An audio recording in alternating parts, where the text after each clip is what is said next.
Estoy muy contenta, muy agradecida de que me den esta oportunidad de estar con ustedes esta noche. Hola a todas, hola Ruby, vamos empezando. Y esta conferencia pues simplemente yo la quise hacer en homenaje a las mujeres, en homenaje a las madres, porque es que nosotras tenemos una historia muy, muy larga que contar a las mujeres en el siglo XXI.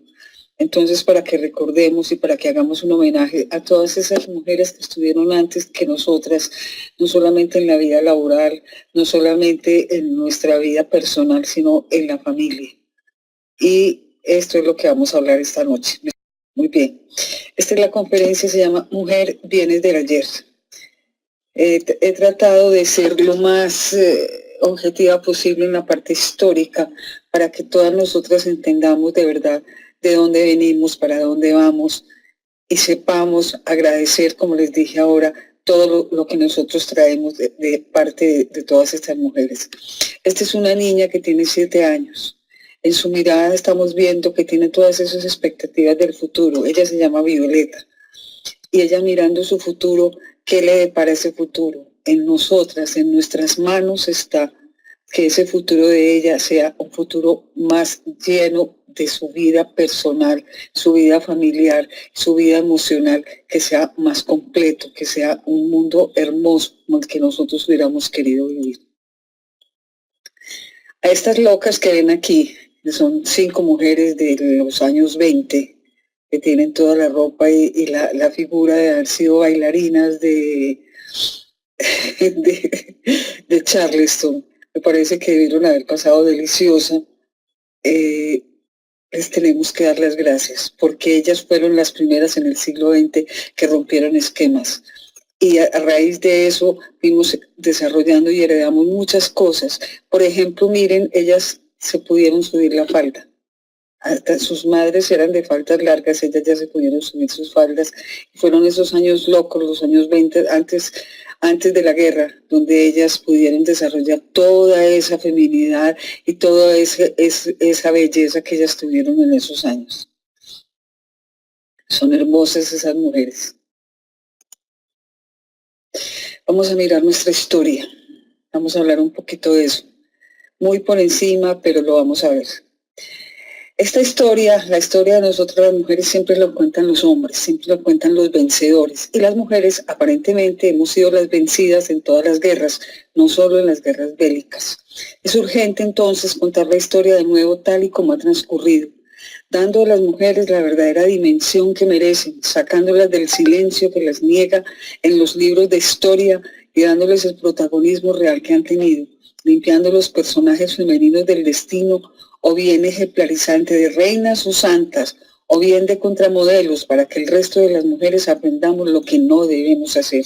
Esto es algo en un libro que se llama Las Comadres, la otra historia, una tertulia feminista en española del 2003. Quiero hacer un homenaje a la mujer del soldado desconocido.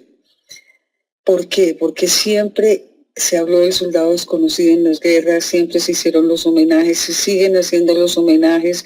Cuando van a las grandes ciudades, a París está la tumba del soldado desconocido. ¿Dónde está un monumento a la mujer del soldado desconocido?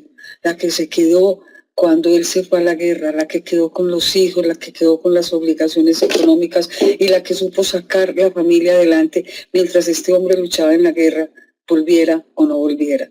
Por eso hoy aquí hago un homenaje a todas esas mujeres de la historia que fueron las esposas de esos hombres que están en esas tumbas y ellas en otras tumbas lejanas de ellos, pero que nos dejaron la enseñanza, que nos dejaron lo mejor, que fueron demostrar que eran fuertes, que eran valientes y supieron sacar sus familias adelante. Honro a todas las madres de mi sistema familiar y esto es una cosa muy linda que yo quería compartir con ustedes. Honro a todas las madres de mi sistema familiar, aquellas mujeres cuyos nombres se perdieron en los recuerdos del pasado. De ellas hoy conozco muy poco o nada, pero transmitieron la vida en las mejores y las peores circunstancias. De ellas viene mi linaje, mis bisabuelas, mis abuelas y mis padres. Sin ellas no existiría mi propia madre y tampoco existiría yo. Las veo en su grandeza, las tomo completas sin quitar ni agregar nada de su historia. El crecimiento tecnológico ha sido ascendente y miren cómo nos estamos comunicando en este momento, pero para nosotras las mujeres este crecimiento no ha sido una espiral ascendente, porque los yugos, porque hemos padecido todos los yugos que han surgido en diversas etapas de la historia. Y en el presente estamos conservando muchas de esas desigualdades y muchas desigualdades que las mujeres estamos teniendo en este momento de la historia. Ataduras a roles de minusvalía, ignorancia y esclavitud ancestral, sin cadenas físicas muchas veces, pero sí mentales, impuestas por una sociedad patriarcal o una sociedad matriarcal autoritaria, madres autoritarias. El rol de la mujer es la identidad femenina asociada por naturaleza al hogar, a la maternidad y al mundo doméstico. Ellas debían encontrar su realización como seres humanos desempeñando el papel de madres y esposas. De ahí tantas mujeres frustradas en sus vidas que han creado atmósferas de dolor en su entorno. Gracias, Rubí. La evolución del hombre y la mujer vista por un machista. Miren ustedes esta imagen, cómo fue evolucionando el hombre del mono al hombre y la mujer, cómo la pintan los hombres machistas, siempre limpiando, siempre haciendo las labores domésticas. Esto es una cosa que ya la tenemos que dar por finalizada, porque todavía, así no lo creamos, está existiendo en el siglo XXI.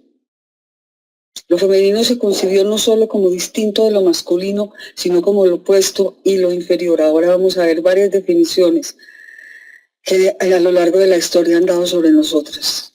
Siempre tuvimos solo obligaciones, ahora gozamos de derechos vitales y legales, fruto del trabajo, el esfuerzo, el dolor y la lucha de muchas mujeres que atrás en la historia no solo pensaron en ellas, sino que las que estaríamos en el futuro, disfrutando de un mundo distinto, acogedor, justo, donde el rol de mujer no sería una competencia con el masculino, sino el complemento perfecto en el transitar de la vida.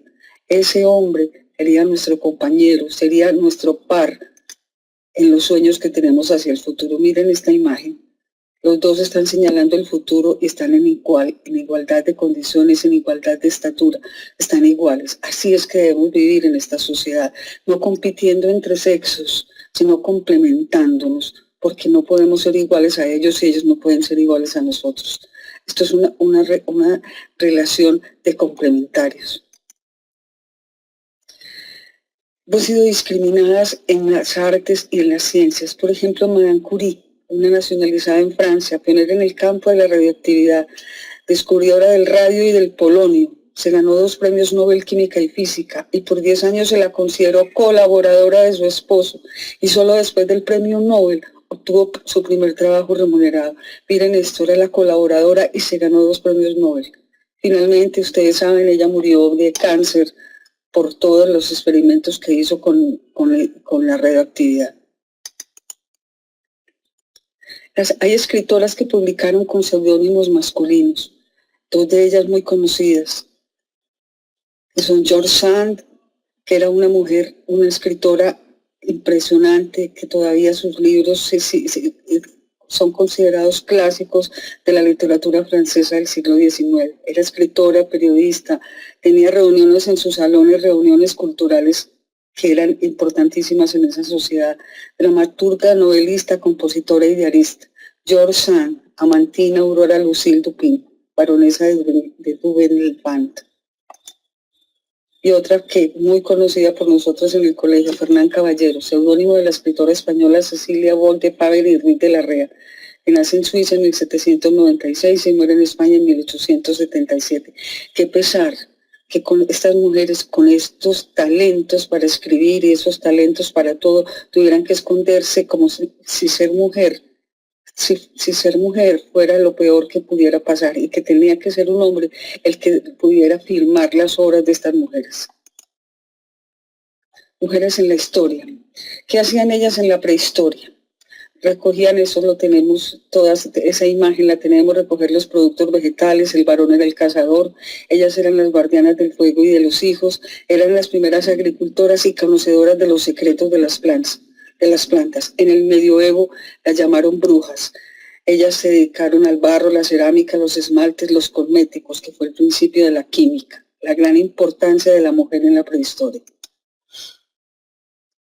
En Egipto, las mujeres tuvieron derechos y tuvieron un puesto muy predominante. Por ejemplo, Nefertari, la esposa favorita de Ramsés II, a la que él llamó aquella por la que el sol brilla. Las mujeres en Egipto eran con gran libertad de movimientos, tenían multitud de oficios, podían comprar y vender sus propiedades, podían recibir herencias y tener acceso a la educación, pero la mujer en el campo desarrollaba un trabajo demasiado duro. Estos puntos que yo estoy exponiendo aquí son más o menos los que veremos a lo largo de la conferencia. La facilidad de comprar y vender sus propiedades, el ser ciudadanas para poder realizar este tipo de negocios. En Mesopotamia, en la cuna de la civilización, las mujeres no estaban sometidas a los hombres, tenían cierto estatus de igualdad, podían comprar, vender y tener representación jurídica. Había mujeres escribas en la corte y reinas respetadas y obedecidas. Esto hace 4000 años. En Grecia la situación de la mujer sí era muy triste. Ella tenía que estar encerrada en su casa, en un sector de su casa, el gineco, excepto para las fiestas religiosas podía salir. De resto ya no podía estar ni siquiera si en su casa su marido celebraba fiestas. Era una mujer considerada menor de edad. El hombre siempre era su representante y tenía que ser absolutamente fiel al varón. Su papel en la sociedad era proveer futuros ciudadanos y hacer de ellos grandes hombres para la sociedad griega. Ella estaba excluida en los asuntos de la ciudad, solamente en los asuntos domésticos en su casa. Miren lo que decía Aristóteles, de la mujer puede decirse que es un hombre inferior. Así era la mujer, así era considerada la mujer en Grecia. Qué pesar. En Roma, este dibujo es extraído, lo sacaron de Pompeya, y miren, esta era una mujer que parece que estaba escribiendo y que la mano tiene como una especie de libro. En Roma era un poco diferente. En los primeros tiempos el pater familias, o sea el papá, tenía un completo control sobre su esposa y sobre sus hijas, pero en general la ley romana concedía a la mujer más derechos que a la griega. No vivían recluidas en su casa y comían con sus esposos. Eran libres para abandonar la casa y visitar tiendas, lugares públicos como teatros y juzgados. Siempre tenían que estar acompañadas. En la Edad Media la mujer tenía una vida muy triste. Era una vida, ella era completamente dependiente del padre o del marido. Era el quien decidía todo sobre ellas y una vez que se casaban pasaban a manos de su marido. La castidad era un requisito exigido y la que se comportaba de manera inadecuada era castigada. La única que podía gozar de ciertos privilegios eran las mujeres nobles. Las demás debían realizar las tareas domésticas, cuidar de los niños, los ancianos y trabajar largas horas en el campo. Este feudalismo restauró todas las leyes y medidas que privaban a las mujeres de su libertad. Las brujas del medioevo. ¿Quiénes eran las brujas? Eran las parteras, las alquimistas, las perfumistas, las nodrizas o las cocineras que tenían conocimiento en campos como la anatomía, la botánica, la sexualidad, el amor o la reproducción y que prestaban un importante servicio a la comunidad. Conocían mucho de plantas, animales y minerales y creaban recetas para curar, lo cual fue interpretado por los grupos dominantes del medioevo como un poder del diablo. Ellas causaban mucha impresión cuando con una bebida de alguna hierba, ellas aliviaban una enfermedad.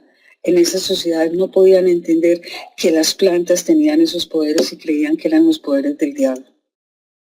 Las brujas, el saber de las brujas fue considerado amenazante, por lo que fue perseguido y destruido junto con ellas en las hogueras. ¿Cuántas mujeres inocentes no murieron en la hoguera porque tenían un conocimiento de una química incipiente? De decir que la manzanilla curaba los dolores del estómago. Y por eso las mataron. En la Edad Moderna, la mujer estaba recluida en el convento, en su casa o en la cárcel. Esto fue en el siglo XVIII, siglo XIX. El Renacimiento, triunfo de un ideal masculino heredado de la antigüedad y de la moral religiosa. Las moralistas tenían que ser vírgenes, modelos de la virginidad, modelos de la mujer ideal. La virginidad, la belleza, la abstinencia y el deber matrimonial eran las máximas virtudes de la mujer. En función de ello, programas de comportamiento adecuado y forma de vestir para las mujeres. Aquí me equivoqué, no es en el siglo XVIII, fue anterior. Y miren, la Mona Lisa. Estas mujeres eran las que tenían que brillar en la sociedad: virginidad, belleza, abstinencia y deberes matrimoniales. La mujer del siglo XIX, en todas las clases sociales, jugará un papel secundario en la familia, madre y esposa. Vivían en una sociedad conservadora, extremadamente católica, regida por la costumbre colonial de la mujer devota y obediente. Cuando contraía matrimonio quedaba bajo la potestad del marido y si trabajaba no tenía derecho a disponer de su salario. Las instituciones civiles, militares y religiosas controladas por los hombres protegían la desigualdad de los derechos. Pero entonces la mujer empezó a ingresar al mundo laboral y empieza a luchar por los derechos civiles y políticos. Aquí está la lucha de la mujer para votar en las elecciones en Inglaterra, en los Estados Unidos. Y esto fue una lucha que en Colombia se vino a cumplir. Ganamos esa lucha en el año 57, cuando la mujer votó por primera vez en Colombia. Esta es la quise poner aquí. Después con mucho gusto se las podemos compartir. Son las condiciones que le ponen a una profesora para que sea la profesora de unos niños en un colegio.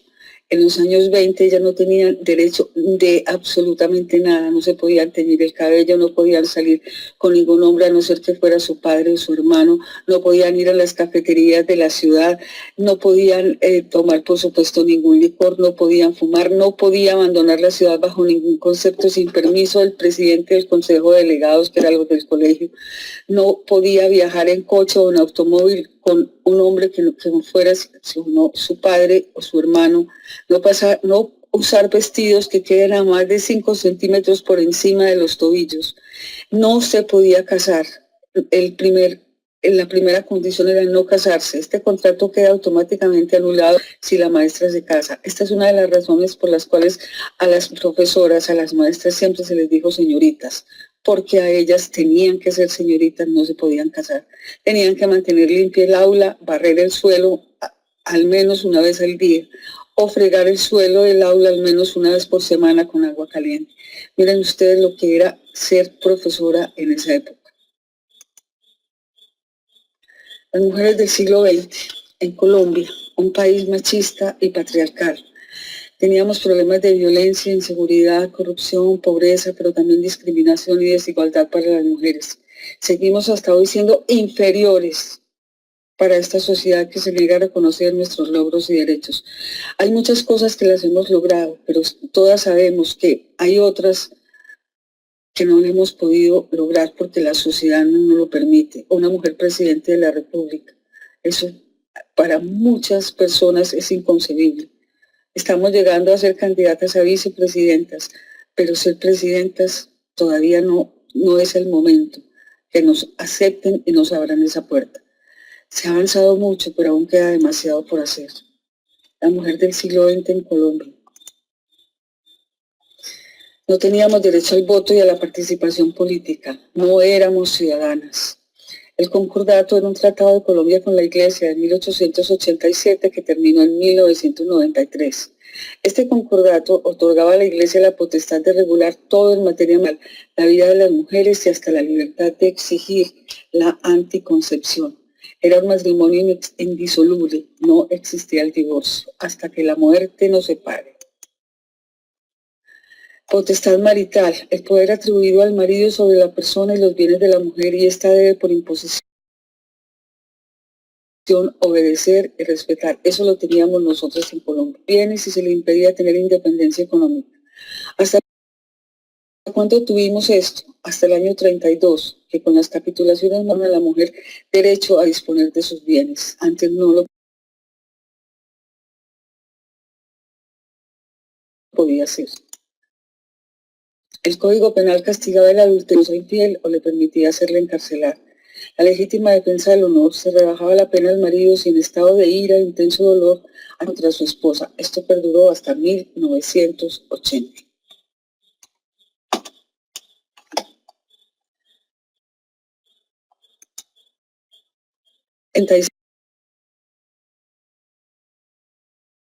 6. Derecho a ocupar cargos públicos sin ser declaradas ciudadanas, que se logró en 1940. Desempeñar cargos públicos. En el 54, el derecho al voto, que se ejerció en el año 57, y en 1978, por fin nos decretaron la igualdad jurídica entre hombres y mujeres. Solo en el 78, niñas. En la Constitución del 91 las cosas cambiaron. En el artículo 13 nos dan el derecho general a la igualdad y a la no discriminación por sexo. En el artículo 40, la participación de las mujeres en la administración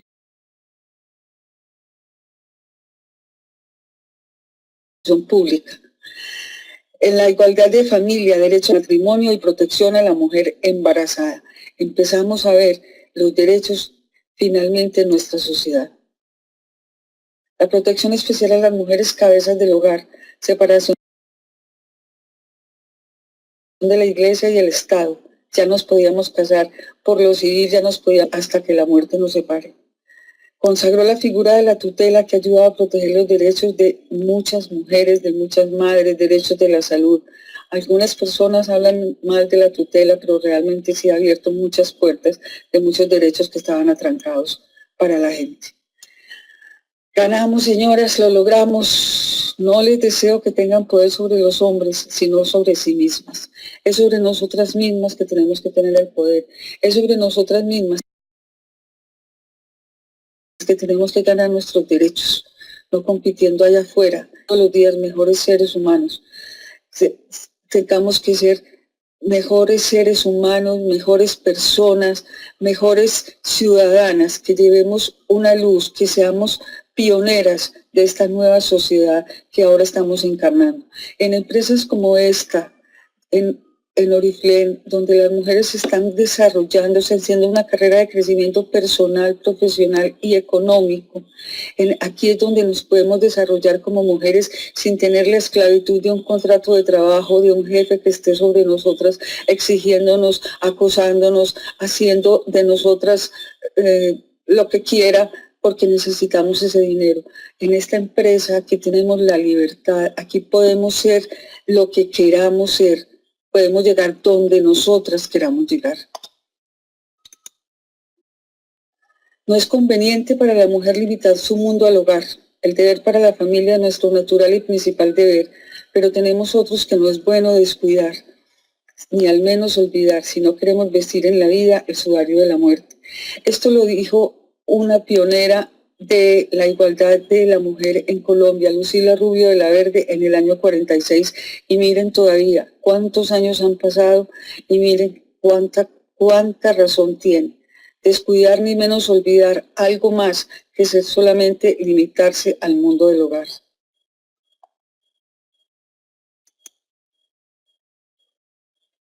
¿Qué nos falta? Agradecer a nuestras ancestras. La palabra ancestras no está aceptada en el diccionario de la Real Academia, pero yo la quise poner así, porque es que todas esas mujeres, por todo lo que pasaron, para nosotras podernos sentar aquí tranquilamente con todos nuestros derechos, aunque todavía falta, pero el primer derecho es con nosotras mismas, el respeto a nosotras mismas. ¿Qué hacemos con las ancestras? Recordarlas. Y finalmente, a mis bisabuelas, a mi madre, a mis ancestras, quienes se entregaron a la vida, a quienes nadie celebró por construir la historia, a todas las incluyo en mi corazón, a quienes no fueron celebradas en la llegada de su primera luna, a quienes no se les dejó votar para nacer un nuevo mundo, a quienes levantaron la humanidad desde el silencio, a todas las incluyo en mi corazón, quienes ahora hablan, dicen, gritan su libertad, a quienes celebran desde el corazón a todas las que somos, a quienes irrumpen en el sistema para ver los derechos de todas cumplidos, a quienes lo hacen desde la crianza, a quienes lo hacen desde el arte y la creatividad, a quienes hacen revolución desde la revolución personal. Somos el sueño de nuestras ancestras. No pudimos poner el video porque parece que hay problemas con la plataforma. Detrás de tus éxitos se encuentra el legado y la bendición de todas las mujeres de tu sistema familiar. A ellas muchas gracias. ¿Qué le vamos a dejar a esta bebé? ¿Qué le vamos a dejar a ella? Le vamos a dejar un mundo equitativo y coherente. Eso es lo que le queremos dejar.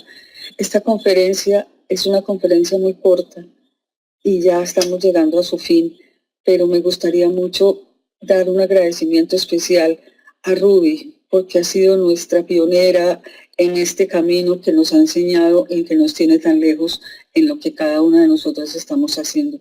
Ruby, querida, muchas gracias. Muchas gracias, Ruby. Un aplauso, sí, un aplauso para ti. Muchas gracias a ustedes. Yo soy Ángela María Montoya. Estos son mis celulares. Muchas gracias. Cortica, pero yo creo que nos amplió muchos conceptos. Muchas gracias. Angelita, voy a repetir que estamos muy orgullosas y muy contentas de tenerte de nuevo acá, que tú eres una mujer muy especial que ha dejado en nuestros corazones de verdad una historia como la que nos contaste hoy. Estamos muy contentos de que hoy nos hayas traído este tema tan interesante en el que muchas de nosotros ni pensamos. Y digo que muchas de las jóvenes ni conocen, ni saben. Y ahora se han enterado de que tenemos todo apenas desde 1980. Podemos ejercer nuestra independencia como la estamos ejerciendo ahora desde 1980. Eso es increíble. Eso pareciera que fuera de otro siglo. Y resulta que fue en el siglo pasado, en el siglo XIX, donde se logró la independencia de la mujer, así como la tenemos ahora. Muy interesante todo lo que nos contaste, espectacular, pero lo mejor de todo es que fue en este mes de la madre que regresaste a la sala. Esta es tu sala, tú eres una gran capacitadora, una gran expositora, y aquí tienes esta sala cada vez que quieras pasarnos un tema, alguna presentación que tú crees que impacte, pues esta es tu sala. Sabemos que tú te dedicas a muchas otras cosas, a la literatura, que escribes, que haces, eres una mujer muy inquieta, pero aquí te queremos mucho y qué rico tenerte aquí cada vez que tú tengas algo para contarnos, como lo de esta noche, que fue extraordinario. A mí realmente se me aguaron los ojos, porque a pesar de que yo viví mucha parte de eso, primero que todo nunca me sentí como tan esclava y tan restringida, nunca pensé que eso era como tan fuerte, pero hoy me parece como increíble estar viviendo una vida como la que llevamos hoy en día y que ha sido una lucha de tantas personas y de tantos años, que se ha logrado, que faltará muchas cosas por hacer, pero ya se ha logrado. Es excelente, la mujer se está destacando en todos los campos, donde antes no tenía acceso, donde era prohibido que una mujer saliera adelante. Hoy en día se puede decir que hay muchas mujeres que han salido más adelante que los hombres. Y es un logro, es una victoria, es algo fantástico. Y eso es algo que también como que se me viene a la mente, que se puede comparar un poco con nuestro negocio de Oriflame, porque este negocio es tan grande como tú quieras tenerlo, es tan grande como tú desees tenerlo, es tan grande como lo que tú quieras hacer. Y antiguamente la mujer estaba sometida. Aquí tú eres tu propio jefe, tú decides lo que quieres hacer, quieres construir tu futuro. Bueno, aquí está la forma, cómo se hace. Está ya inventado, no tienes que inventar nada, pero sí tienes que hacer. Entonces, como que ese desarrollo de la mujer me hacía pensar hoy en día que estas redes de mercadeo, especialmente la forma como está diseñada y pensada Oriflame, es para eso, para que nosotros tengamos libertad, no solamente libertad de hacer lo que queremos y lo que nos gusta, sino libertad financiera, que podemos apoyar, que podamos apoyar a nuestras familias, que podamos ser cabezas de familia, porque hoy en día hay muchísimas mujeres que son cabezas de familia, y brindarles a los hijos una educación 1000 veces mejor que cuando estamos en un empleo, donde no podemos saber si esto va a ser hasta la vejez o va a ser solamente por un tiempo o qué va a pasar con nuestra vida. El negocio de Oriflame es para siempre. Aquí no hay barreras, aquí no hay límites, es lo que tú quieras y lo que te nazca. Yo digo que para mí Oriflame es vida y siempre lo diré, para mí Oriflame es vida, es sentirme joven, es sentirme productiva con mis 57, ustedes saben, mis 57 al revés. Sentirme productiva a esta edad es una proeza, sentirme útil porque estoy ayudando a muchísima gente y, y de verdad que ahora que tú hablabas de ese desarrollo de la mujer en Colombia y en el mundo, también ese desarrollo se da aquí en Oriflame, tal cual. Fue espectacular el tema, Angelita, emocionante. Me sentí de verdad, bueno, no puedo decir como súper emocionada. Gracias por ese tema tan lindo. Gracias por contarnos ese camino tan duro de lucha de la mujer por conquistar lo que hoy en día tiene. Y démonos de verdad un abrazo y démosle gracias a Dios por darnos este negocio donde podemos desarrollarnos como queramos y tan lejos como queramos. Yo voy a cerrar acá porque quiero darle la palabra a Luz Marina, que yo sé que Luz Marina también nos quiere decir algo. Angelita, fue fabuloso. Mil gracias a todas las personas que estuvieron aquí. Gracias por estar acá. Y pues recomendarles que esta semana la sala va a estar muy buena. Vamos a darle un vuelco nuevo a la sala y esperamos mucha asistencia. Y recomendarles que esta es la semana del cierre, una semana definitiva de nuestro negocio. Vamos a hacer un cierre espectacular. Vamos a aprovechar todas las cosas que nos está dando el Play, que nos está dando demasiado. Y agradecerles a todos, decirles que inviten a su gente para que se capaciten acá, para que oigan una charla como la que oímos hoy. Y quiero cederle la palabra a Luz Marina, que quiere contarles algo. Pero además quiero decirles que ahora contamos con la presencia de Sandra Gil, que ha sido también nuestra asesora en la sala. Luz Marina y ella han sido mis manos derechas. Sandra se había retirado un tiempo, ya la tenemos acá después de su viaje por Dinamarca. Bienvenida, Sandrita, y tenemos que vernos muy pronto para darnos ese abrazo porque te queremos mucho. Muy buenas noches para todos. Gracias, Angelita. Un abrazo fuerte para ti.